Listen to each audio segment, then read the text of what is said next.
आधी रात के उस क्षण में, जब घड़ी की सुइयां ठीक 12 पर टिकती हैं और दुनिया का शोर एक अनजाने सन्नाटे में डूब जाता है, मैं अक्सर अपनी खिड़की के बाहर फैलते अंधेरे को घूरता हूँ और महसूस करता हूँ कि यह अंधेरा सिर्फ रोशनी की अनुपस्थिति नहीं, बल्कि किसी अनदेखी मौजूदगी का विस्तार है।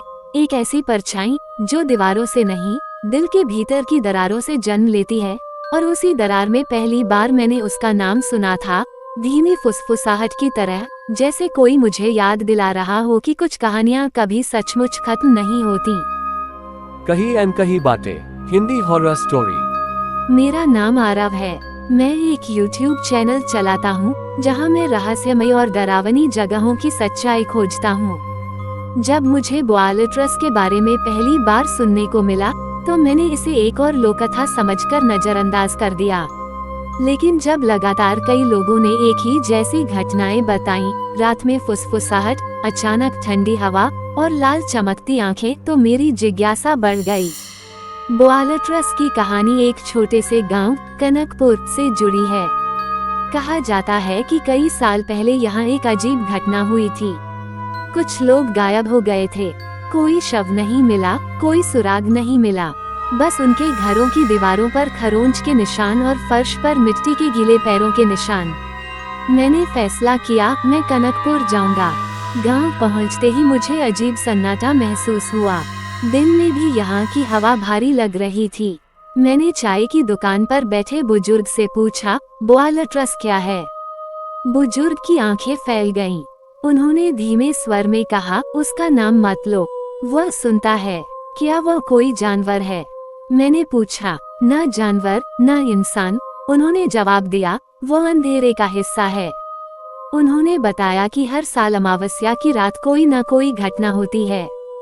कभी जानवर गायब हो जाते हैं, कभी किसी के घर की दीवारों पर अजीब निशान बन जाते हैं, और कभी कभी कोई इंसान। मैंने तय किया कि अमावस्या की रात में उसी पुराने कुएं के पास कैमरा लगाऊंगा जहां सबसे ज्यादा घटनाएं हुई थीं। रात के 11 बजे मैं वहां पहुंचा। आसमान में चांद नहीं था, सिर्फ गहरा अंधेरा। जैसे ही घड़ी ने 12 बजाए, अचानक हवा का तापमान गिर गया।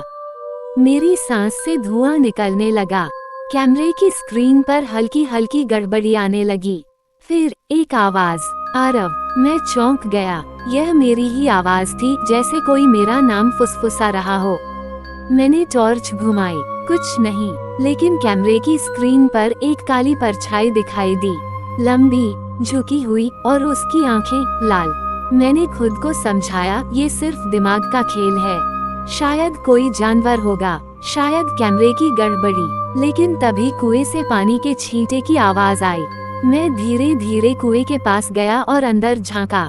पानी में मेरा चेहरा नहीं दिख रहा था, वहाँ कोई और था। एक चेहरा, विकृत, मुस्कुराता हुआ।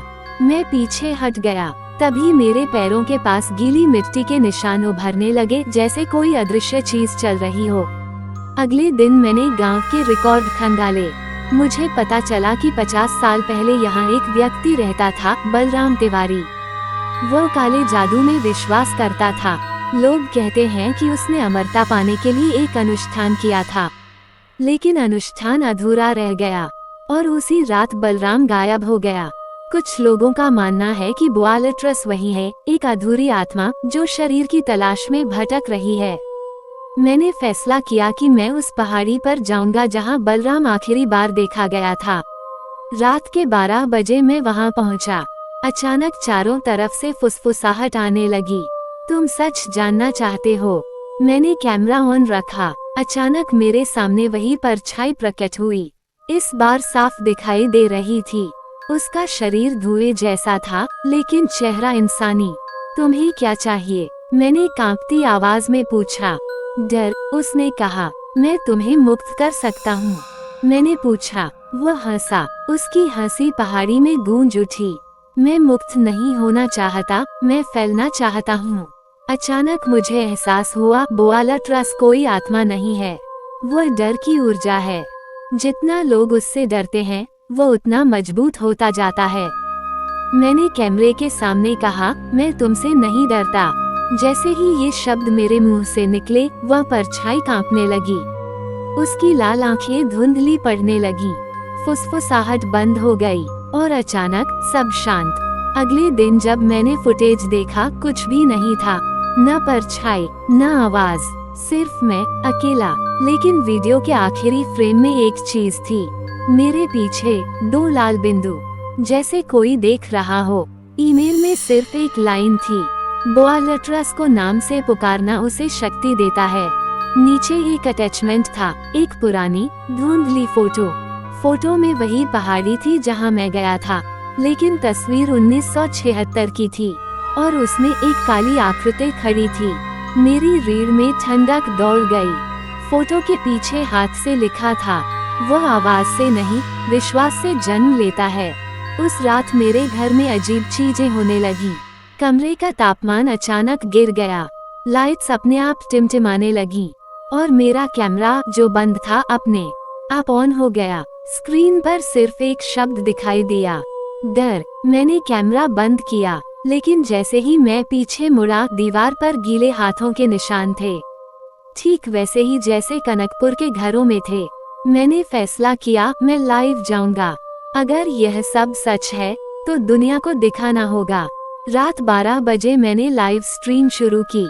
हजारों लोग जुड़ गए। मैंने कहा, आज अगर बोआलट्रस है तो वह सामने आए। कुछ मिनट तक कुछ नहीं हुआ, फिर माइक में हल्की फुसफुसाहट सुनाई दी, तुम मुझे क्यों ढूंढते हो? चैट बॉक्स तेजी से भरने लगा। हमने भी सुना। आवाज आई, पीछे देखो। मैंने धीरे धीरे पीछे मुड़कर देखा। मेरे पीछे अंधेरे में एक छाया खड़ी थी। इस बार वह पहले से ज्यादा स्पष्ट थी।